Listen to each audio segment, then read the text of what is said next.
কুষ্টিয়ার ভেড়ামারা সরকারি কলেজের এইচএসসি দ্বিতীয় বর্ষের শিক্ষার্থী লিখন মুন্সি 2022 সালে বাবার কাছ থেকে শখের বাইক কেনার জন্য টাকা নিয়ে বাইক না কিনেছিলেন 4টি মহিষ। পরে দুজন পার্টনার নিয়ে ভেড়ামারার মুন্সিপাড়া এলাকায় গড়েছেন আধুনিক মহিষের খামার। বর্তমানে তার খামারে মহিষ রয়েছে 50টিরও বেশি। বাইক না কিনে আমি প্ল্যান করলাম যে মহিষ কিনবো। 3-4 বছরের ব্যবধানে এখন আমাদের মহিষ মনে করেন 40-50টা। কলেজ শিক্ষার্থী লিখন মহিষের খামার করে নিজে যেমন হয়েছেন স্বাবলম্বী, সৃষ্টি করেছেন অন্যদের কর্মসংস্থানও। প্রতিদিন তার খামারে মহিষের দুধ নিতে আসেন বিভিন্ন এলাকার মানুষ।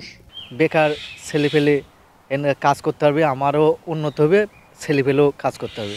মহিষের খামার থেকে দুধ কিনে যে আমরা দুধ খেতে পাচ্ছি, এটাই হচ্ছে সবচেয়ে বড় বিষয়। এরকম একটা উদ্যোগ দেখে আসলে আমাদেরও ভালো লাগতেছে। এখন লিখনের উদ্যোগটাই সবার কাছে পছন্দ হয়েছে।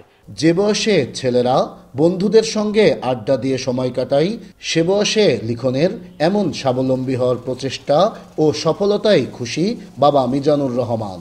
লেখাপড়ার পাশাপাশি যদি কোনো আদার্স যদি কোনো একটা মুরগির ফার্ম হোক, আর ছাগলের ফার্ম, আর ভেড়ার ফার্ম হোক, আর মশির ফার্ম দিয়ে যদি আস্তে আস্তে করে, এটা খুব আমার ভালো লাগতেছে আর কি, ভালো, খারাপ না।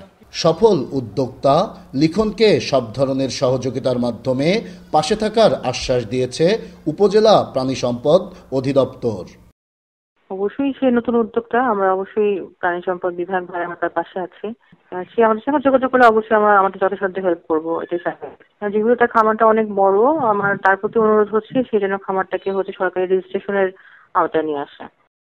সরকারি সহযোগিতা পেলে আরও বড় হবে লিখনের মহিষের খামার, সৃষ্টি হবে কর্মসংস্থান, অবদান রাখবে দেশের দুধ ও মাংসের চাহিদা পূরণে, এমনটিই প্রত্যাশা স্থানীয়দের।